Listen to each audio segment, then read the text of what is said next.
एक मिनट, ये parcel scan machine में डाल दो।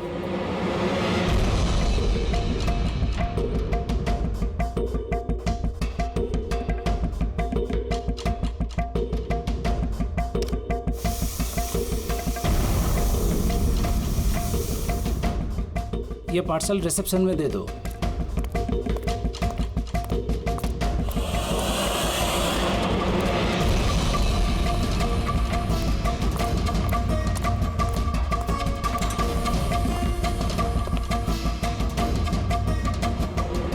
ये लीजिए। शामू, जी मैडम। ये पार्सल लो, जस्टिस राय के लिए आया है। वो ऊपर प्राइवेट लॉज में बैठे हैं, उनको दे दो। बाप रे, जस्टिस राय, उनके पास कौन जाएगा? क्यों, क्या हुआ? अभी 10 बातें सुना देंगे। Check and met. राय, शतरंज खेलना भूल गए? ऐसी कोई बात नहीं है, मैं बस आज तगड़ा खेलने के मूड में नहीं हूं। और सुनो, तुम भी आज मुझे हराने की कोशिश नहीं करोगे, समझे? क्यों भाई, तुम्हारा जन्मदिन है इसलिए? बिल्कुल, बहुत अच्छा गेम खेला तुमने। एक और खेले? ठीक है।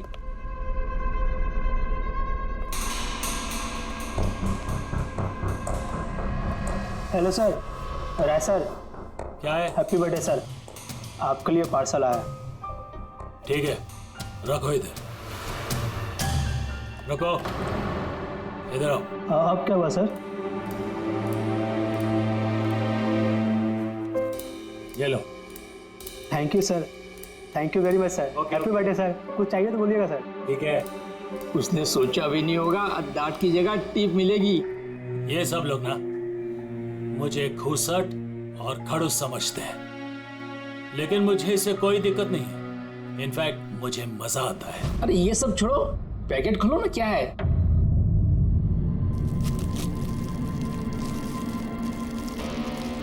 ये है क्या?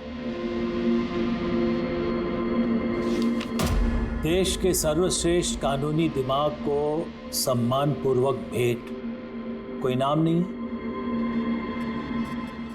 Press the tell.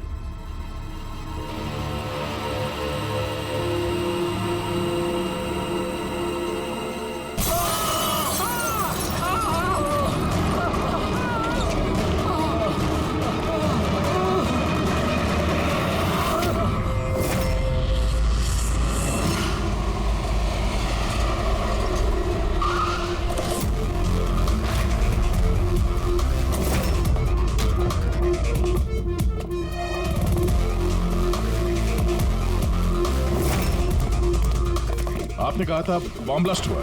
हाँ सर, लॉन्च में सर। वो दोनों वहीं थे सर।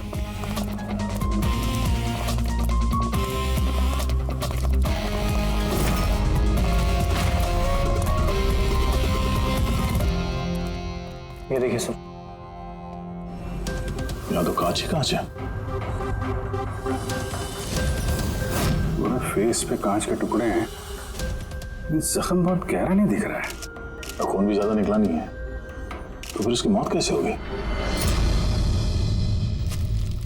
सर, शायद बक्से के अंदर कांच के टुकड़े रखे होंगे। हाँ सर, इसमें एक कांच का शोपीस था। स्कैन करते वक्त गार्ड ने देखा था। एक्चुअली सर, आज जस्टिस राय सर का बर्थडे था ना, इसलिए ये बॉक्स किसी ने भेजा था। लेकिन सर, ये बॉक्स तो मेटल डिटेक्टर स्कैनर सबसे क्लियर होके आया था। फिर पता नहीं क्यों ये सब हो गया। सर, हमारे ज़्यादातर क्लाइंट्स हाई प्रोफाइल जजेस और लॉयर्स हैं, और उनमें से ज़्यादातर ऐसे हैं जिनकी जान को खतरा है। इसलिए हम उनकी सिक्योरिटी और प्राइवेसी का पूरा ख्याल रखते हैं सर। तो आज क्या हुआ? हाँ? Sir, press the tail. क्या है ये?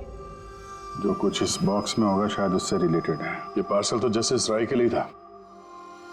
ये जस्टिस लाल बिना वजह मारे गए। शॉपथन। अब ये ऑनलाइन शॉपिंग की गई है। चारों तरफ कांच बिखरे हैं। इन लोगों का कहना था कि धमाका हुआ है, पर अगर पैकेट के अंदर कांच था तो धमाका हुआ कैसे? और अगर यहाँ पे बॉम्ब ब्लास्ट हुआ था तो फिर मेटल या प्लास्टिक के टुकड़े या फिर बारूद कुछ तो होना चाहिए था। ऐसा कुछ भी नहीं है यहाँ पे। एक काम करो, ये बॉडी और ये कार्ड इसको फॉरेंसिक लैब में भेज दो। और पूर्वी, ये जस्टिस राय का मोबाइल फोन चेक करो। मेटल डिटेक्टर वहाँ, स्कैनर वगैरह तो सब है। अगर पार्सल में बॉम्ब था तो डिटेक्ट कैसे नहीं हुआ? सर पार्सल में ऐसा कुछ था ही नहीं साहब, मैंने ध्यान से देखा था। और स्कैनर मशीन में साहब सिर्फ कांच का सामान ही दिख रहा था। अच्छा, इस स्कैनर की फुटेज स्टोर तो होती होगी? हाँ सर, फुटेज 24 घंटे तक सेव रहती है और उसके बाद अपने आप डिलीट हो जाती है। ओके, तो फुटेज देख सकते हैं हम लोग?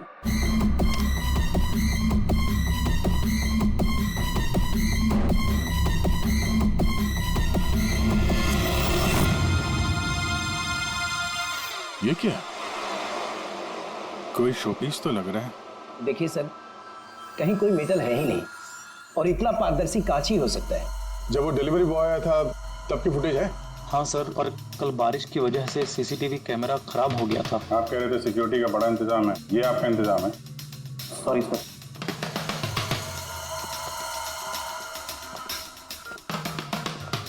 अब दे के हमारे पास यही एक सुराग बचा है, वो कुरियर आईडी। बस चलो, एक छोटा सुराग तो हाथ लगा।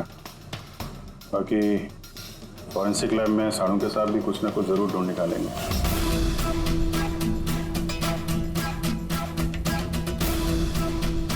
ये गुत्थी तो सूरज ही नहीं रही है। समझ में नहीं आ रहा है आखिर ये हुआ कैसे। की तू कह रहे तेरे समझ में नहीं आ रहा कि इन दोनों की मौत हुई कैसे? नहीं नहीं, ये समझ में आ गया कि इनकी मौत कैसे हुई है। ये जो कांच के टुकड़े हैं ना, इनमें जहर है, इसकी वजह से इनकी मौत हुई है। कांच के टुकड़े जहरीले थे? हाँ, वो जो कांच का शोपीस बना था ना, तो शोपीस बनाते वक्त जब कांच को पिघलाया गया तब खूनी ने उसमें जहर मिला दिया। जब कांच ठंडा हो गया तो जहर पूरे के पूरे कांच में फैल गया। कोई सोच भी नहीं सकता था बॉस। और सर, जब हमने इन कांच के टुकड़ों को टेस्ट किया तो पता चला कि इसमें एक ऐसा जहर मिला हुआ था जो कोई भी अपने घर पे बना सकता है। सर, आप तो बोल रहे थे कि ये गुत्थी सुलझी नहीं है, मगर आपने तो पूरा केस ही सॉल्व कर दिया है। नहीं नहीं नहीं पंकज, ये केस सॉल्व नहीं हुआ है। सिर्फ ये पता लगा है कि कांच के टुकड़े जहरीले थे। बस ये केस जितना सिंपल दिख रहा है उतना सिंपल है नहीं। लेकिन सर, इसमें इतना कंफ्यूजन क्या है? कांच ब्लास्ट हुआ और उसके टुकड़े इन दोनों को लगे, जहरीले कांच के टुकड़े। जहर खून में मिला और इन दोनों की मौत हो गई, राइट? करेक्ट। लेकिन तुमने बीच में क्या कहा? कांच ब्लास्ट हुआ। अब सवाल यह है कि कांच ब्लास्ट कैसे हुआ? जब इसमें कोई विस्फोटक नहीं है, किसी किस्म का कोई केमिकल नहीं मिला है, तो ये ब्लास्ट हुआ कैसे? फोरेंसिक सर्जन कौन है? मैं हूँ। तो फिर तुम बताओगे ना। फॉरेंसिक एक्सपर्ट हूँ, जादूगर नहीं हूँ। अच्छा, समझ में नहीं आ रहा तो जादूगर नहीं हूँ। सर, इन जहरीले टुकड़ों के अलावा हमें एक और चीज मिली है। क्या? ये कार्ड जो इस गिफ्ट के पास था, ये कार्ड का पेपर वैसे तो मोटा दिख रहा है, लेकिन एक्चुअल में ये 2 पेपर को यूं चिपका कर बनाया गया है। और ये देखिए इसमें क्या लिखा है। सजाए मौत। मतलब खूनी ने सिर्फ कत्ल ही नहीं की, कत्ल के साथ साथ एक मैसेज भी भेजा, सजाए मौत। जो हुआ उसका बहुत दुख है हमें, पर ऐसे समय में भी हमें आपसे कुछ सवाल करने पड़ेंगे। जी मैं समझ सकती हूँ। आपको किसी पर शक है? जी मेरे पति कानून पर सख्त और न्यायप्रिय इंसान थे, तो जाहिर सी बात है कि ऐसे इंसान के लाखों लोग दुश्मन हो सकते हैं। वो अपराधी जिनको इन्होंने सजा दी थी, वो वकील जो इनकी सख्ती से बहुत परेशान थे और इनके फैसले से नाखुश भी। आए दिन उन्हें धमकियां भरे फोन आते थे और लेटर्स भी, पर इन सब के बावजूद भी वो अपने आप पर गर्व महसूस करते थे। उन्हें लगता था कि उनकी ईमानदारी का ये इनाम था। आई एम सॉरी, इससे आगे मैं और कुछ आपको बता नहीं पाऊंगी, पर हाँ, आनंद आपको सब कुछ बता देगा। आनंद? आनंद कौन है? आनंद इनका पर्सनल असिस्टेंट है। और कहाँ मिलेंगे मिस्टर आनंद? वो मेरे पति के चेंबर में ही ऊपर बैठकर काम कर रहे हैं। आप चाहे तो उन्हें मिल सकते हैं। मिस्टर आनंद, जस्टिस राय पे बहुत सारे हमले हुए थे, बहुत लोग दुश्मन थे उनके। क्या जानते हैं इनके बारे में आप? सर, उनको धमकी देने वाले लोगों की कमी नहीं थी। अच्छा, ट्रॉफी के जैसे संभाल कर रखते थे। 1 मिनट सर।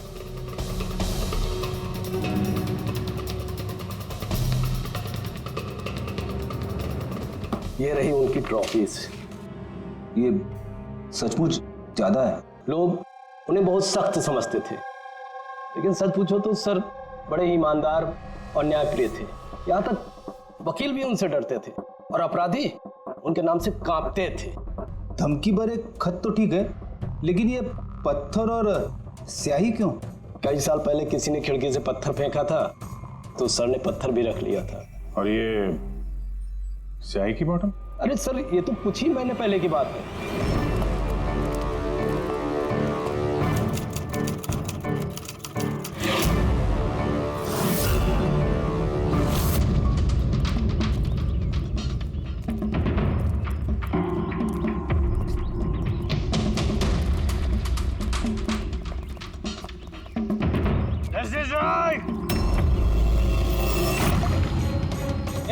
क्या कर रहे हो?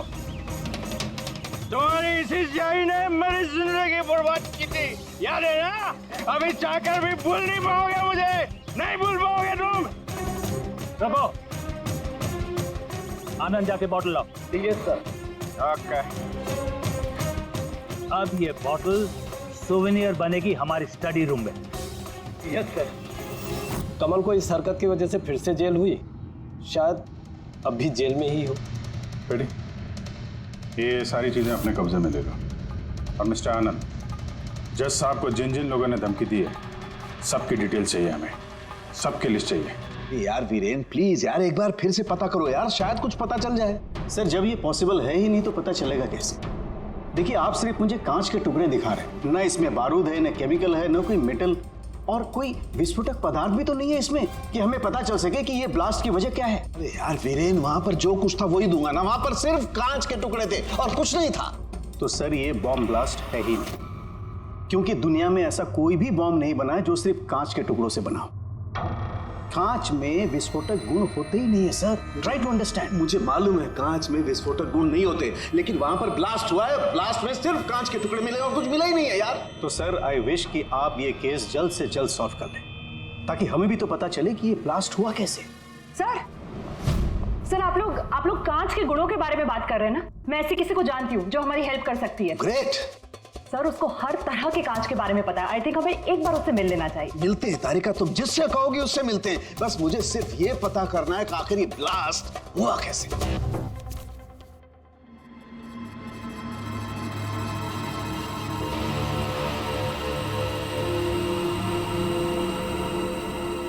हाँ भाई, कहाँ तक पहुँचा? सर बस 2 मिनट हो जाएगा, 2 मिनट। ओके, देखें पूर्वी को क्या मिला। फोन से कुछ पता चला राय साहब के? हाँ सर, कुछ अजीब से मैसेजेस मिले हैं जस्टिस राय और जस्टिस लाल के बीच। अजीब मैसेज? कैसे हैं? ये देखिए सर, ये मैसेजेस हैं या शायद कोई कोड्स हैं जो नंबर्स और लेटर्स को मिला के बनाए गए हैं।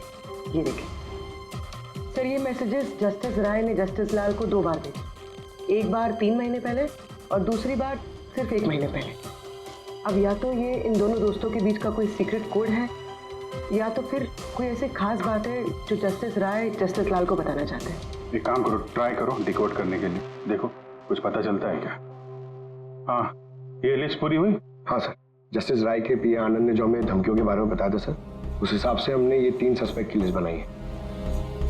3 भागों में क्यों, क्या है? अब यहाँ पे जितने लोग हैं इनमें से सभी लोगों ने कभी ना कभी जस्टिस राय को धमकी दी है, और इनमें से ज्यादातर लोग जेल में भी है। लेकिन ये वनेश, ये एक मर्डर के केस में अंदर गया है और बाद में इसकी दिमागी हालत ठीक नहीं है, इसलिए इसे रिहा कर दिया गया। और ये कमल जी, इन्होंने जस्टिस राय पे स्याही फेंकी और इस जुर्म में इन्हें अंदर कर दिया गया। फिलहाल ये कहाँ पर है उसकी कोई जानकारी नहीं है। सर ये दूसरी लिस्ट जो है, इसमें से ये 3 लोगों को सजाए मौत दी हुई है सर जस्टिस ने, और ये अभी भी जेल में अपनी सजा काट रहे हैं। 3, ये चौथा, ये कौन है? सर ये है किशोर जी, इनके बेटे को जस्टिस ने 3 साल की सजा दी थी सर, और न्यूज़ में एक आर्टिकल आई थी कि ये सजा ज़्यादा देने की जरूरत नहीं थी, और इस वजह से वो शायद डिप्रेशन में होगा और उसने अपनी आत्महत्या कर ली सर। तो इस किशोर के पास अच्छी खासी वजह है बदला लेने की। और ये है धवन, ये एक वकील है पेशे से, और अजीब बात यह है कि पिछले साल इसने जस्टिस राय के कोर्ट में बहुत सारे केसेस लड़े, पर वो एक भी जीत नहीं पाया, सारे हार गए। तो कहीं ये हारा हुआ वकील बदला लेने के चक्कर में राय साहब को, हाँ ये भी हो सकता है कि ये कोई काबिल वकील ही ना हो। तो अब कुल मिला के हमारे पास बचते हैं 4 सस्पेक्ट। एक ये कमल, वनेश, किशोर और धवन। सर, गिफ्ट भेजने वाले का पता चल गया। वो गिफ्ट कमल ने भेजी थी और शॉपेथॉन वालों ने कुरियर की आईडी से पता किया है। तो उनके पास उसका एड्रेस तो होगा ना? नहीं सर, एड्रेस का तो पता नहीं चला। कोई बात नहीं, कमल जिस जेल में था वहां से पता चल जाएगा। वहां चलते हैं। सॉरी ऑफिसर, लेकिन हमें उसे 1 महीना पहले ही छोड़ना पड़ा। जज पे हमला किया था, इतनी जल्दी छूट गया? एक मिनट, आपने कहा कि उसे छोड़ना पड़ा, लेकिन क्यों? उसकी तबीयत की वजह से, क्योंकि सालों से उसको नशे की लत थी। 7 साल पहले वो एक केस में पकड़ा गया था, वहां उसने पीना छोड़ दिया, लेकिन जेल से छूटने के बाद फिर उसने पीना शुरू कर दिया, इसलिए उसका पूरा लीवर खराब हो चुका था। ये भी तो हो सकता है कि उसने लीवर खराब होने का बहाना किया हो। नहीं सर, हमने डॉक्टर से कंफर्म करके ही उसे छोड़ा था। अच्छा, उसका एड्रेस तो होगा ना आपके पास, वो दे दीजिए। एड्रेस तो है, लेकिन मुझे लगता है वो वहाँ नहीं मिलेगा, वो हॉस्पिटल में ही मिलेगा, क्योंकि उसे जल्द से जल्द लीवर ट्रांसप्लांट करने की जरूरत थी। लेकिन जहाँ तक मुझे पता है कि शराब के आदी लोगों को लीवर ट्रांसप्लांट की इजाज़त नहीं मिलती है। मिलती है, अगर शराबी कम से कम 6 महीने तक शराब ना पिए तो, और यहाँ जेल में तो मिलने से रही, इस बिना पे हमने उसको permission they the. Okay sir, thank you. अगर ऐसा है तो अपनी जान बचाने के लिए उसने कहीं ना कहीं किसी हॉस्पिटल में रजिस्ट्रेशन तो करवाया ही होगा। एग्जैक्टली। और ये कोई छोटा मोटा इलाज तो है नहीं जो कहीं भी हो जाए। शहर में गिने चुने हॉस्पिटल हैं जहाँ पे ट्रांसप्लांट हो सकता है। वहीं ढूंढते हैं इस कमल को। अरे तारिका, ये तुम कहाँ ले आए भाई मुझे? मैंने तो सोचा तुम किसी ग्लास फैक्ट्री में लेके जाओगी। बट एनीवे, ये जो कुछ भी है ना, है बड़ा खूबसूरत। शुक्रिया। आप sir, she is my friend Vivian. ये ब्यूटीफुल आर्ट गैलरी इसी की है। ये ऐसे खूबसूरत आर्ट पीसेस बनाती रहती हैं, और कांच के भी। And Vivian, he is doctor Salunkhe. Hello. अच्छा यार, वी नीड योर हेल्प। हमें कांच और कांच की चीजों के बारे में इंफॉर्मेशन चाहिए, एक मर्डर मिस्ट्री सॉल्व करने के लिए। श्योर। अच्छा विवियन, ये सारी चीजें आप ही ने बनाई हैं? जी। ऑब्वियसली आप ही ने बनाई होंगी, लेकिन कैसे? बहुत आसान है। वैसे तो ज़्यादातर चीज़ें कांच को पिघलाकर बनी है। प्रोपेन टॉर्च से कांच पिघलाया जाता है और उसी पिघलाए हुए कांच को मंचा आकार दे दिया जाता है। अच्छा हाँ, ये एक एक्सरे इमेज है कांच के शोपीस का, लेकिन सरप्राइजिंग बात यह है कि ये पूरा ब्लास्ट हो गया। Do you think it's possible? इसका आकार तो बूंद जैसा है, लेकिन समझ में नहीं आ रहा कि ये है क्या। विवियन, एक बार जरा फिर से देखो गौर से। शायद कुछ ऐसी चीज हो जो तुमने अभी तक देखी नहीं। 1 मिनट, इसकी नोक देख रहे हैं आप लोग? ये जानबूझकर बनाई हुई तो नहीं लगती। I mean, जिसने भी इसे बनाया है उसने कांच को पिघलाकर बहुत जल्दी उसे ठंडा कर दिया है, बिल्कुल तुरंत, जिससे कि ये कांच का आकार न केवल बूंद के जैसा रह गया है, बल्कि इसकी नोक पतली, लंबी और नाजुक हो गई है। Thank you so much for your help. कांच को पिघला करके ठंडा कर दिया गया, तुरंत तुरंत, जैसे वो बूंद बनी। My God. तारिका, हमें लैब में चलना है तुरंत, फौरन। तीनों को जस्टिस राय के खून के सिलसिले में यहाँ बुलाया गया है। मर गया? बड़ा भगवान बनता था, लोगों की जिंदगियों का फैसला करता था। चलो अच्छा है, अब मर गया। सर, इसे देख के तो लगता है कि ये दिमागी हालत से ठीक नहीं है। हो सकता है नाटक कर रहा हूं। असाइलम की अटेंडेंस स्लिप है इसकी।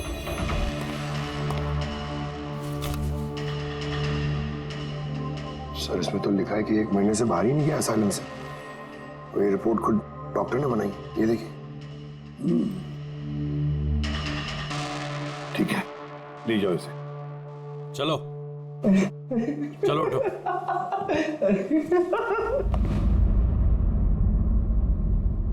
खुश तो आप भी होंगे ना जस्टिस राय की मौत से?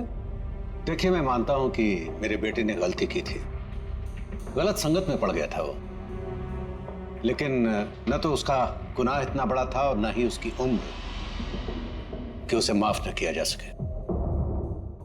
और फिर अगर सजा देनी ही थी तो कम सजा दी जा सकती थी उसे, लेकिन जस्टिस राय ने ऐसा कुछ नहीं किया, जिसकी वजह से आपके बेटे ने आत्महत्या कर ली। जी। और आप जस्टिस राय को उसका जिम्मेदार मानते हैं? बिल्कुल मानता हूं, और मैं खुद को भी जिम्मेदार मानता हूं। शायद मेरी अपनी परवरिश में कोई कमी रह गई थी। और धवन जी, आपने पिछले साल में जस्टिस राय के कोर्ट में 17 केसेस लड़े हैं और आप 17 के 17 केसेस हार गए। आपको भी गुस्सा आया होगा, इसलिए आपने तो इस वजह से मैंने उनका खून कर दिया, ऐसा सोच रहे हैं आप? इससे बचकानी सोच कोई हो ही नहीं सकती। इस वजह से कोई किसी का खून करता है क्या? इस जजमेंट की वजह से आपके क्लाइंट्स आपको छोड़कर चले गए, वकील के तौर पर आपकी बदनामी हुई। जस्टिस राय ने ना सिर्फ आपके खिलाफ जजमेंट दी, बल्कि आपके प्रैक्टिस के खिलाफ, आपकी वकालत के खिलाफ जजमेंट दी। सर, मैं मानता हूं आपने जो कुछ भी कहा सच है, लेकिन इससे यह कतई साबित नहीं होता कि मैंने उनका खून कर दिया है। धवन जी, साबित नहीं हुआ तो क्या हुआ? हो तो सकता है ना। देखिए सर, मेरी इतने सालों की प्रैक्टिस है, इस पेशे में कोई नया नहीं हूं मैं। सर, मैंने इतने सालों तक मेहनत करके बहुत नाम कमाया है, लोग जानते हैं मुझे। और सर, जिस वक्त जस्टिस राय का खून हुआ, उस वक्त मैं कहां था, क्या कर रहा था, किसके साथ था, इन सब बातों का ब्यौरा दे सकता हूं मैं, वो भी गवाहों और सबूतों के साथ। एक बात मत भूलिए धवन जी, खून एक पार्सल की वजह से हुआ है, और जिस वक्त खून हुआ उस वक्त खूनी वहां पर मौजूद नहीं था, समझे आप? इसलिए आपके गवाह और आपके सारे सबूत हमारे लिए कोई मायने नहीं रखते। आप सिर्फ भूलिएगा मत कि जब तक ये केस सॉल्व नहीं होता, आप हमारे शक के दायरे में हैं।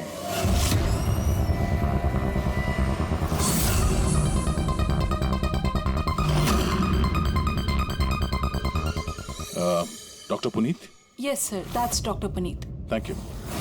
डॉक्टर पुनीत, हम लोग सीआईडी से हैं, आपसे फोन पे बात हुई थी कमल के बारे में। जी हाँ, मुझे याद है। दरअसल कमल हमारे लिवर ट्रांसप्लांट की लिस्ट में है और हम उसके लिए सही डोनर का इंतजार कर रहे हैं। और एक बात अच्छी है कि उसने शराब पूरी तरह से छोड़ दी है, वरना हम ये ऑपरेशन नहीं कर पाते। तो आपके पास इस कमल का एड्रेस तो होगा? जी, एड्रेस तो नहीं है। तो डॉक्टर साहब, उसको अगर डोनर मिल गया तो आप उसे कांटेक्ट कैसे करेंगे? सिंपल है, हम डोनर्स और जरूरतमंद पेशेंट की लिस्ट हमारी वेबसाइट पर अपलोड कर देते हैं और सभी पेशेंट्स अपने डोनर्स की सही लिस्ट वहां पे देखते हैं और हमें कांटेक्ट करते हैं। अगर कमल अपना नाम लिस्ट में देख लेता है तो यकीनन वो यहाँ आ जाएगा। ये तो बहुत अच्छी खबर है। डॉक्टर साहब, आपको हमारा एक काम करना होगा। पिघले हुए गरम गरम कांच को तुरंत ठंडा करना है, तुरंत। और पानी से ज्यादा अच्छा ये काम और कौन कर सकता है?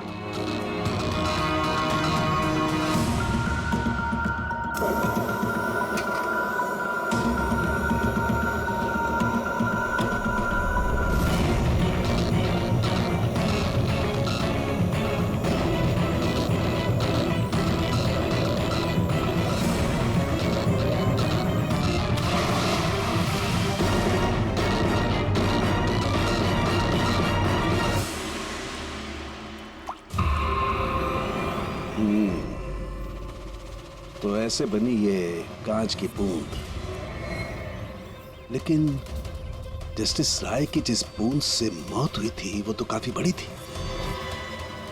ठीक है, मैं भी एक बड़ी बूंद बनाने की कोशिश करता हूं।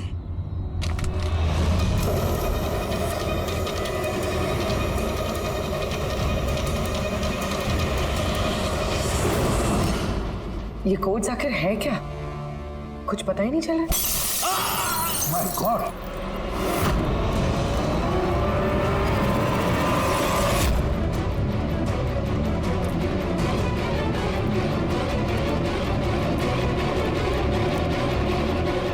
अरे सालू साहब क्या हुआ?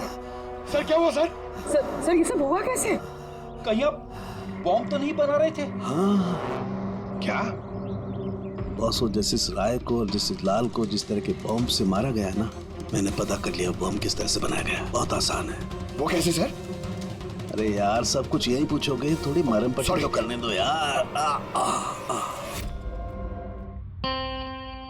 बस कांच के इस बूंद जैसे आकार को सिर्फ एक ही तरीके से बनाया जा सकता है, गरम गरम पिघले हुए कांच को पानी में गिराकर। पिघला हुआ कांच पानी में गिरेगा और तुरंत ठंडा होकर के ये बूंद जैसा आकार ले लेगा। इसके इस आकार की वजह से ही इसे कांच के आंसू भी कहा जाता है। यार, ये कांच के आंसू के बारे में छोड़, कैसे बनते हैं? ये कांच का आंसू फूटा कैसे, ये बता पहले। वही तो पता करने की कोशिश कर रहा था बॉस। मैंने इस कांच के आंसू मतलब इस बूंद के अगले सिरे को बहुत मोड़ने की कोशिश की, लेकिन कुछ नहीं हुआ। उसके बाद मुझे याद आया, पार्सल के साथ मैसेज भी आया था और उस मैसेज में लिखा हुआ था प्रेस द टेल। मैंने ये इसकी दुम, इसकी पूंछ को दबाया, बम। आपको मालूम ही है सर, ये पूंछ दबाई और टूट गया, ये कुछ समझ में नहीं आया। मैं समझाता। दरअसल ये सब कुछ होता है कांच के अणुओं में भीषण भौतिक तनाव की वजह से। जैसे ही कांच, गरम गरम कांच, पिघला हुआ कांच एकदम ठंडा होता है, इसके अणुओं में बहुत जबरदस्त भौतिक तनाव हो जाता है और फिर इसकी पूंछ को जब तोड़ा गया तो जबरदस्त भौतिक तनाव की वजह से इसके अणु एकदम बिखर गए और बूम, ब्लास्ट। ये सब कुछ कोई आम आदमी जान ही नहीं सकता। इसे जानने के लिए भौतिक विज्ञान की अच्छी खासी जानकारी होना बहुत जरूरी है। यानी कातिल कोई ऐसा है जो ये सब अच्छी तरह से जानता है। डॉक्टर पुनीत अपनी केबिन में है? हाँ सर है। Thank you.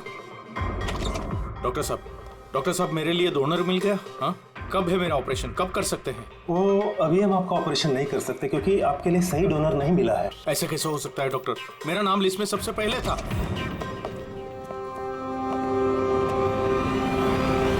देखिए, मेरी सजा काट चुका हूँ पूरी तरह से, फिर आप लोग मुझे कहाँ लेके जा रहे हैं? मैंने ऐसी कोई गलती भी नहीं की है। जस्टिस राय का खून हो गया है।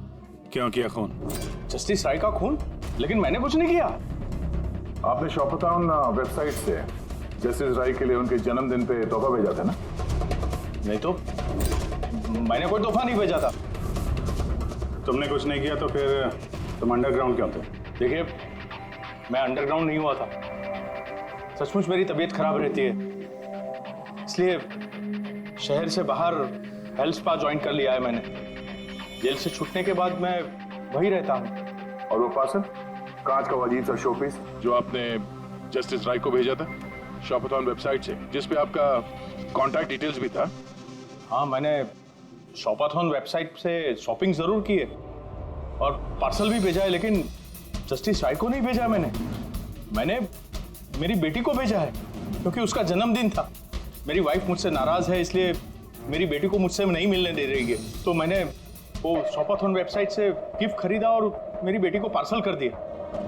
कोई सबूत है इसका तुम्हारे पास? हाँ है ना सर, मैं आपको शॉपाथॉन वेबसाइट का मेरा अकाउंट दिखाता हूँ। उस पर आप लोगों को पता चल जाएगा कि मैंने कब और क्या खरीदा है। देखिए। ठीक है।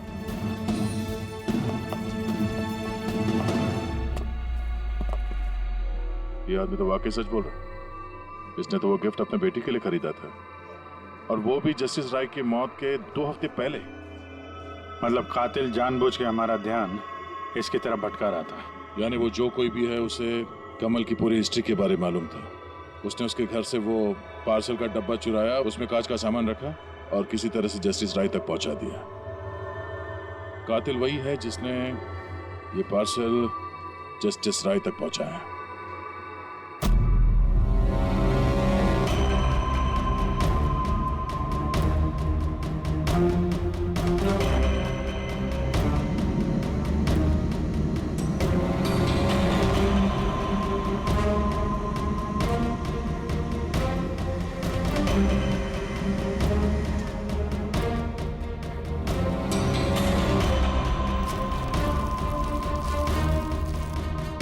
बॉस, हाँ, 1 मिनट जरा। तो से देखो, इस एड्रेस के नीचे की तरफ एक और एड्रेस, और ये दोनों पते अलग अलग हैं। डैम इट, एक सुराग मिला था वो भी गलत निकला। मतलब कमल बेकसूर है। बस मैं इस कागज को लैब में ले जाकर के अच्छी तरह से चेक कर लेता हूँ। ठीक है सब सब मिल गया। एक सबूत गया तो दूसरा मिल गया, कोड डिकोड हो गया। कोड में क्या है? सर वो कोई कोड्स नहीं है, सिंपल मैसेजेस है। उन दोनों डेट्स पे जब जस्टिस राय ने जस्टिस लाल को मैसेजेस भेजे थे, उन दोनों डेट्स पे 2 बातें कॉमन थी। कौन सी बात?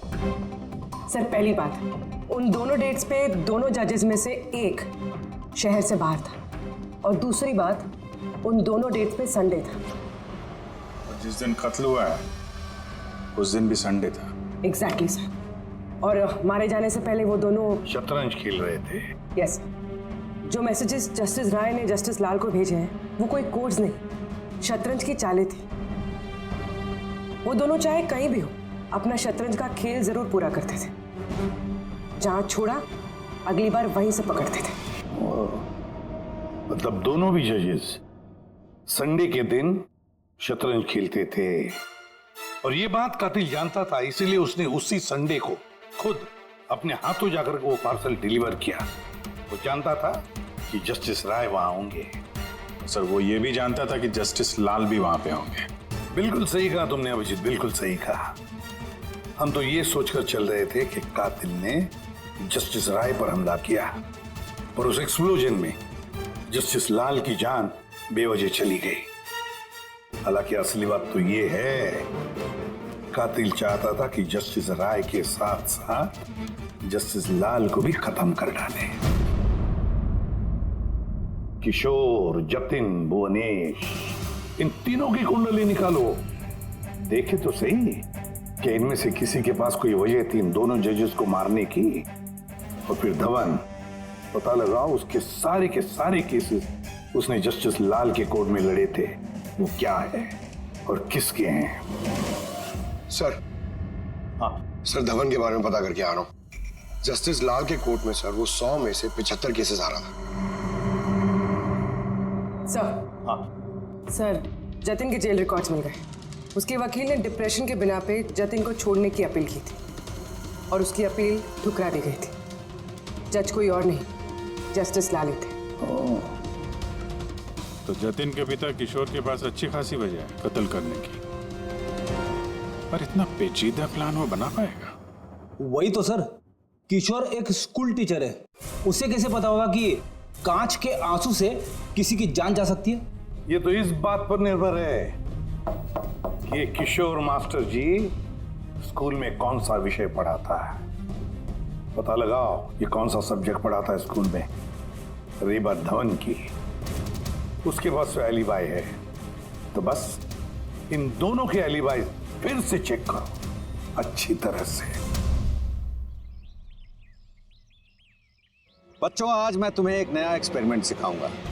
जानते हो किसका? कलर्स का एक्सपेरिमेंट। रेडी? ये देखो, दूध है। अब मैं इसमें डिफरेंट कलर्स के एक एक ड्रॉप डालूंगा।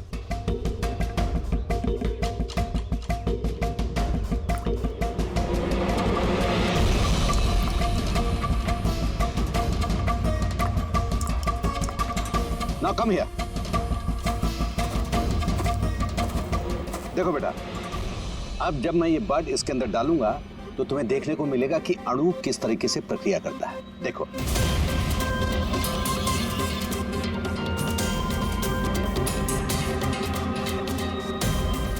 देखा? इसे कहते हैं विज्ञान का जादू। कमाल है। नहीं, मैं आपके प्रयोग की बात नहीं कर रहा हूं, आपके बारे में बात कर रहा हूं। आपने कभी बताया नहीं कि आप विज्ञान पढ़ाते हैं? आप लोग यहाँ? मैं तो बस वो प्राथमिक विज्ञान पढ़ाता हूँ। आपने बच्चों को वो कांच के आंसू वाला प्रयोग दिखाया नहीं? कैसे पूंछ दबाते ही ब्लास्ट हो जाता है। हाँ? आप क्या बात कर रहे हैं, मुझे नहीं पता। आपको सब पता है। अब जरा इन बच्चों को जाने के लिए कहिए। बच्चों, आज के लिए छुट्टी, बाकी की पढ़ाई कर जाओ तुम लोग। सर को पहचानते हैं आप?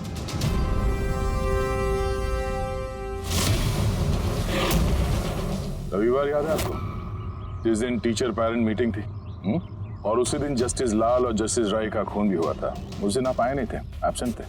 इस केस में जिन लोगों पे हमें शक था उनकी एलिबाइज, यानी कत्ल के वक्त वो कहाँ थे, किसके साथ थे, उसका पूरा ब्यौरा सबूत के साथ हमारे पास है, सिवाय आपके। रविवार को आप कहाँ थे? मैं घर पे ही था। मेरी तबीयत नहीं ठीक थी, इसलिए मैं जा नहीं पाया। झूठ, आप घर पे नहीं, क्लब हाउस में थे। जस्टिस राय को वो पैकेज डिलीवर करने गए थे। अगर मैं मान लूं कि आप ठीक कह रही हैं, कोई सबूत है आप लोगों के पास? सबूत तो खैर अभी नहीं है। अच्छा, ये जो आप ये जो प्रयोगशाला यहाँ बनाया हुआ आपने, यहाँ पे जो बच्चों को दिखाते हैं, इसके अलावा कहीं प्रयोग करते हैं या यही जगह है? नहीं, बस यहाँ पे यही एक खुली बड़ी जगह है जहाँ मैं बच्चों को कुछ इंटरेस्टिंग प्रयोग बताता हूँ। अच्छा,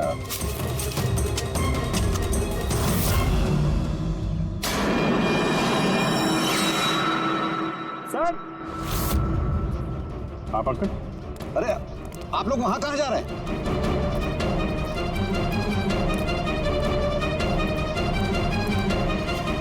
अरे ये क्या कर रहे हैं आप? प्रोफेसर साहब, आपको सबूत चाहिए था ना, वही ढूंढ रहे हैं। सर, पहचान रहे हैं ना इसे आप? ये तो एक टुकड़ा है, ऐसे बहुत सारे टुकड़े यहाँ मिलेंगे अगर यहाँ पे आसपास खोदा गया तो। ये आपको भी पता है। ये कोई साधारण कांच के टुकड़े नहीं है डॉक्टर साहब। आपने जो एक्सपेरिमेंट्स किए थे और जो प्रयोग सफल नहीं हुए, आपने उन कांच के टुकड़ों को लाकर यहाँ पर दबा दिया, है ना? अभी आप सच बोलेंगे कि इस कांच को हम जाके टेस्ट करें? क्योंकि अगर इसने टेस्ट किया तो इसमें वो जहर जरूर मिलेगा। हाँ, मैंने ही उन दोनों को मारा है, क्योंकि उन दोनों ने मिलकर के मेरे बेटे को मारा है। मैंने उसी वक्त ठान लिया था कि इन दोनों से अपने बेटे की मौत का बदला लूंगा मैं।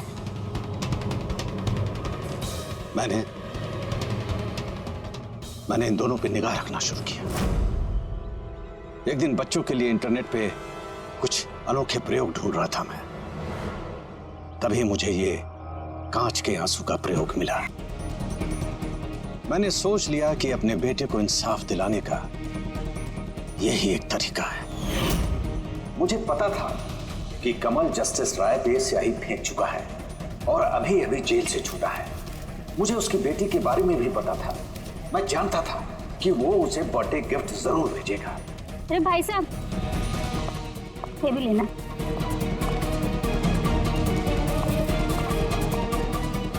बस उसी गिफ्ट का डब्बा मैंने वहां से उठा लिया और अपने प्लान को अंजाम दिया।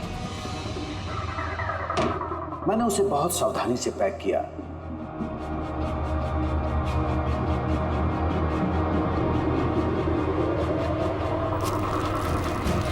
और फिर डब्बे पे पुराने एड्रेस के ऊपर नया एड्रेस लगाया। फिर मैंने उन दोनों की मौत का सामान वहां पहुंचा दिया।